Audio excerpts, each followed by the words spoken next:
Continuando con la tesis de transmisión de energía vía resonancia magnética fuertemente desacoplada de nuevos tipos de resonadores, empezaremos dando una breve introducción de lo que es el capítulo número 5, que nos dice que uno de los objetivos más importantes de la tesis es la incorporación de sistemas resonadores en arquitectura de forma eficaz y segura, por lo que el alcance de transmisión en campo cercano exige un análisis en profundidad de los cálculos, en este caso por medios comparativos en los que la observación del comportamiento del sistema con la distancia es la clave. El análisis de la distancia tiene varios factores posibles. Todo esto varía dependiendo de la tipología de los resonadores. Los resonadores permiten dejar un volumen que en un momento puede ser ocupado por otro objeto, donde se debe analizar su posible influencia en la reducción de eficiencia del sistema, incorporándolos en los modelos de cálculo si fuera preciso. Los multiresonadores o resonadores de revelo están integrados en los elementos constructivos como una extensión de un sistema simple. La función del multiresonador es el transporte de la energía, pero no a una distancia considerable, sino más bien a una gran superficie, sin que exista el contacto con el receptor, manteniendo una alta eficiencia. Un sistema puede estar compuesto por bucles, hélices o combinaciones de los mismos, pero cualquier variación de la distancia entre sus componentes, desde la entrada al sistema hasta la salida del mismo, produce un sistema diferente al efecto de cálculo. Continuando con el ítem 5.2 de procedimiento de diseño y cálculo del sistema de resonadores WET, aquí tenemos que hacer un pequeño énfasis, ya que no sabemos qué es un resonador WET. El resonador WET son ideales para aplicaciones en arquitectura, pues son autorresonadores de alimentación directa o indirecta de 3 o 4 bobinas. Se pueden clasificar por su configuración geométrica. Estas pueden ser abiertas o cerradas, disposición en el espacio, forma del conductor y la geometría. En el 5.2.1 nos da la definición de la matriz de puertos. Tomando datos del capítulo anterior, tenemos los preliminares del diseño que pasan por conocer con precisión la ubicación de los puertos a los que se conecta la red al sistema de resonadores, es decir, los puertos de entrada para las fuentes y los puertos de salida para las cargas. En los puertos de salida existen dos casos. Uno de ellos es cuando un sistema tiene dos puertos y el otro tiene dos o más puertos. Este último puede estar constituido por múltiples puertos a fuentes o múltiples puertos a receptores, incluso ambos a la vez. Por lo general, las fuentes están fijas y son los receptores los que cambian su posición, ya sea espacial, superficial, lineal o puntual. En el ítem 5.2.2 tenemos la elaboración del procedimiento de cálculo. Teniendo en cuenta los protocolos del capítulo anterior, podemos concluir que para realizar una aplicación se debe tener en cuenta los siguientes procesos. Número 1. Definir toda la geometría y material de los componentes. Número 2. Definir todas las características eléctricas como conductores o dieléctricos. Número 3. Definir los puertos de entrada y salida. Número 4. Definir cuáles serán las fuentes y las cargas. Número 5. Definir el voltaje en las fuentes y sus potencias. Número 6. Analizar el ajuste de impedancias. Número 7. Elegir la impedancia de carga con la que se va a realizar los cálculos. Número 8. Para cada barrido de frecuencias que hay que realizar por estimación, calcular y analizar los parámetros de dispersión. Número 9. Con los datos de los parámetros de dispersión, detectar en qué estado se encuentra el sistema. Estos pueden ser sobreacoplados, críticamente acoplados o subacoplados. Número 10. Calcular y analizar los campos magnéticos para cada frecuencia de resonancia en la dirección paralela y perpendicular de los resonadores. Número 11. En el caso de división de frecuencia, analizar al menos con las frecuencias de resonancia en los extremos y los campos magnéticos. Número 12. Con los datos del campo magnético, localizar si existen una pared magnética y la pared eléctrica. Número 13. Comprobar las pérdidas radiantes en el campo lejano, si el punto anterior no es concluyente. Número 14. Como último paso, comprobar el voltaje, la corriente y la potencia en la carga.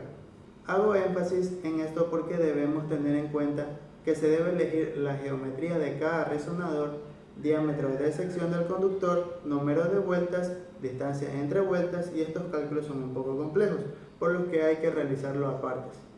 Continuando con el ítem número 5.2.3, que trata sobre la comparación con sistemas de la misma tipología, tenemos que primero debemos analizar los campos magnéticos en HZ, HY o HX, según corresponda. Luego, analizar los parámetros de dispersión, en este caso de un único puerto de entrada y uno de salida. Analizar la magnitud del coeficiente de reflexión y las pérdidas por desacoplo. También analizar la ganancia en el campo lejano si es preciso. Analizar la corriente, el voltaje y la potencia en la carga. También la relación de la distancia con la frecuencia. Y como último punto, analizar la relación de la distancia con la eficiencia. Ya para el ítem 5.2.4 tenemos la organización de la información de resultados por tipologías. Este se puede clasificar por tipología, por distancia y tablas que contengan los siguientes datos. Componentes de los campos magnéticos en dirección HZ, HY o HX. También curva de los parámetros de dispersión para cada barrido de frecuencia.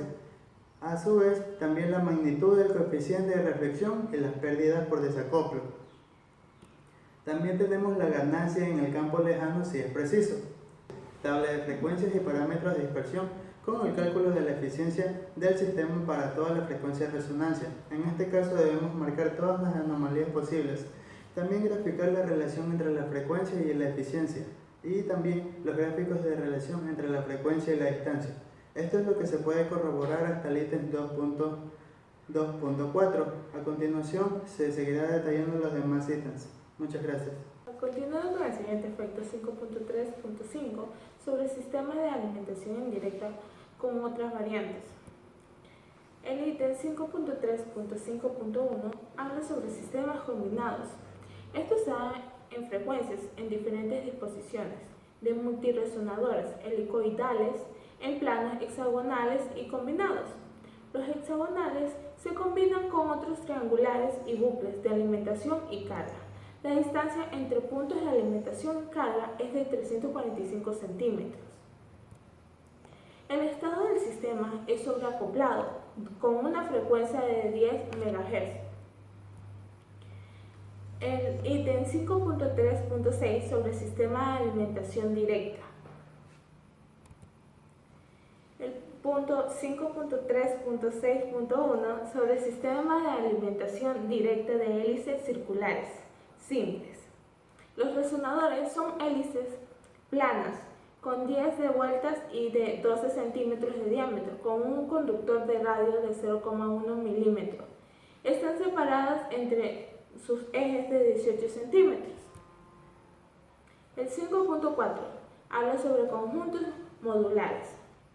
Es un sistema de resonadores que combinan varios módulos de diferentes tipologías, cuadrados, triangulares, hexagonales, con objeto a cubrir una superficie. Pueden estar dotados de varias fuentes de alimentación y servir a su vez múltiples receptores. Exige insertar puertos de entradas y de salidas. Pueden tener varios espesores de acuerdo a la presentación que uno requiere. El sistema se puede organizar en capas o multicapas. La composición del sistema mediante diferentes geometrías es perfectamente posible. Aspecto 5.5. Aproximación al marco normativo. Aquí formalizaremos los conceptos definidos en el capítulo del objetivo. Pared energética es una superficie externa, presenta la máxima eficiencia sobre ella. Se sitúa en el receptor. Los bucles a distancia de 5 centímetros. Funciona reduciendo una pérdida del 5%. División inteligente. Es una pared energética divisora de dos propiedades distintas. Volumen activo de transmisión. Volumen definido entre la superficie de la pared energética y la superficie virtual, que presenta una mínima eficiencia. Contenedor activo de equipos. Es un espacio donde se confinan los equipos de transmisión integrados en la pared energética. Volumen neutro de transmisión. Está definido entre la superficie virtual que presenta la mínima eficiencia para que funcione un dispositivo de recepción situada sobre ella. Volumen de seguridad del usuario. Volumen confinado por la superficie que recibe la mínima transmisión de energía radiante admisible por el cuerpo humano y deja el exterior la pared energética. Gracias.